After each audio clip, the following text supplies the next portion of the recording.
Je crois à l'être humain.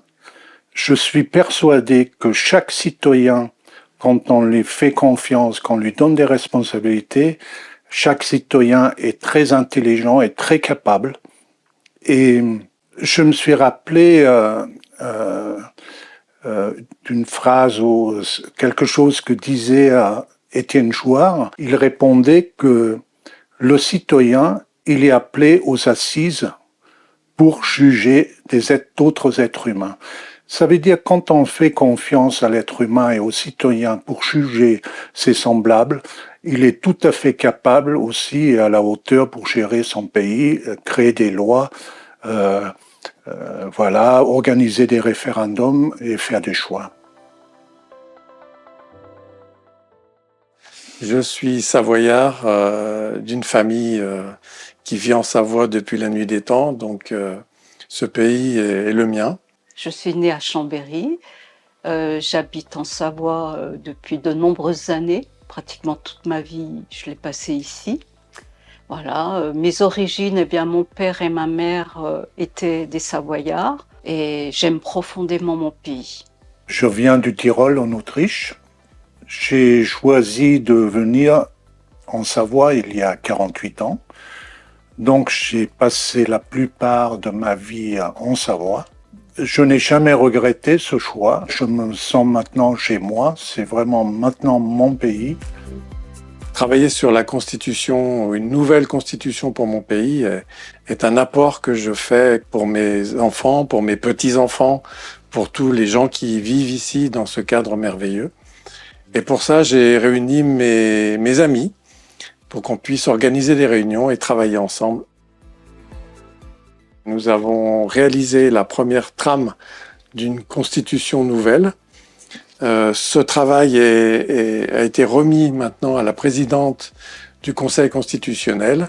Je peux juste dire que je suis très heureux qu'on a fait cette expérience entre nous, qu'on a appris énormément de choses, qu'on a mieux compris ce que c'est une constitution.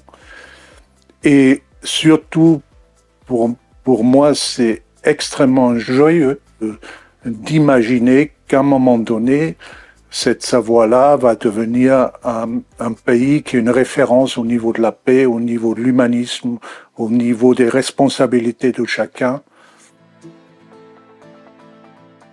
Aujourd'hui, nous avons besoin que d'autres groupes créent d'autres versions de constitution afin que nous puissions les rassembler, les discuter et en faire une synthèse qui soit appréciable et appréciée par l'ensemble des Savoyards.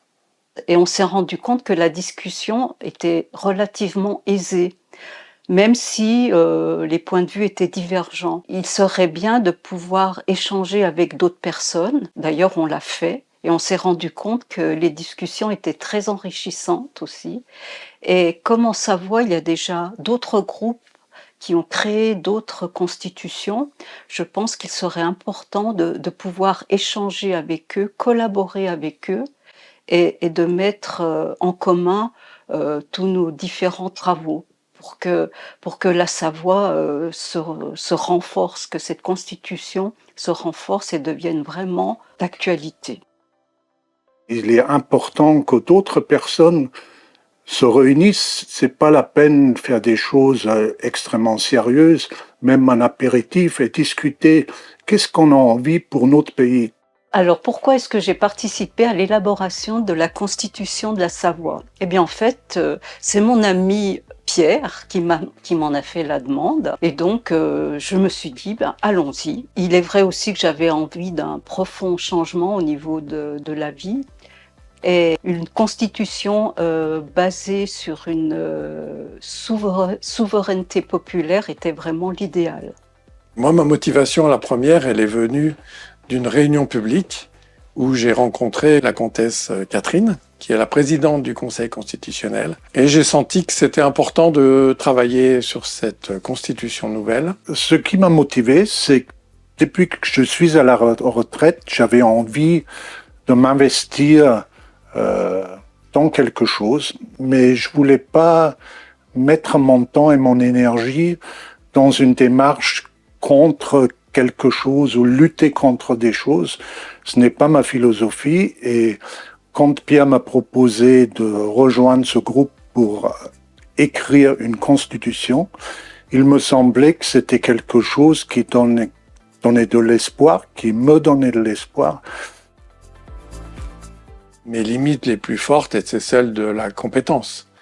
Je ne suis pas juridique. Je trouve que c'est une démarche pour moi qui me porte, qui m'a créé des peurs, parce que je n'ai pas de formation non plus de juriste, ou je n'ai pas forcément beaucoup de connaissances dans ce domaine.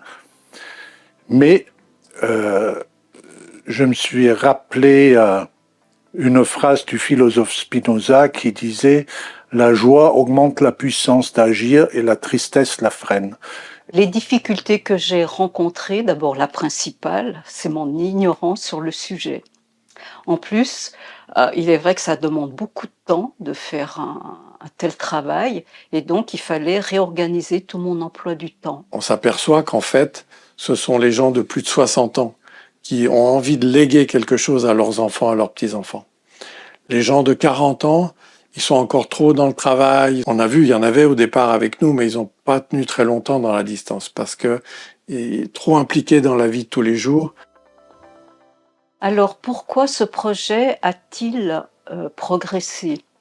Eh bien, je pense qu'il a surtout progressé du fait du calendrier qui a été établi à la base, du fait aussi que notre ami Pierre faisait une synthèse lors de chaque rencontre que nous avions. De mon point de vue, ce qui a fait avancer le projet, ça a été l'organisation que nous avons pu trouver avec mes amis. Ça veut dire un calendrier avec des réunions qui ont été fixées. Ça veut dire des comptes rendus qui ont été faits systématiquement après chaque réunion. Et ça a été aussi une convivialité qui s'est dégagée entre nous et qui a favorisé les échanges et la libre expression de chacun autour des thèmes qu'on avait définis. Et il me paraissait très important que ce soit le peuple qui reprenne en main ses destinées et ses envies de vivre et ses envies de s'organiser. D'où le fait de centrer notre constitution sur le peuple et le pouvoir du peuple et d'affirmer profondément sa souveraineté. Pour cela, nous avons étudié, nous avons écouté les propos d'Étienne Chouard, qui a beaucoup travaillé la question depuis de nombreuses années, et nous avons pu nous en inspirer.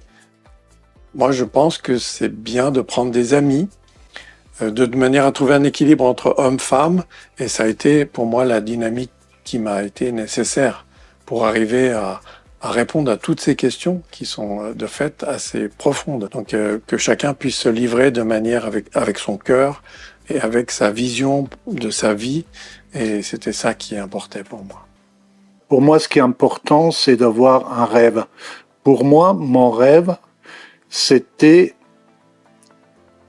un rêve qui est réaliste, qui est réalisable et qui est défini dans le temps.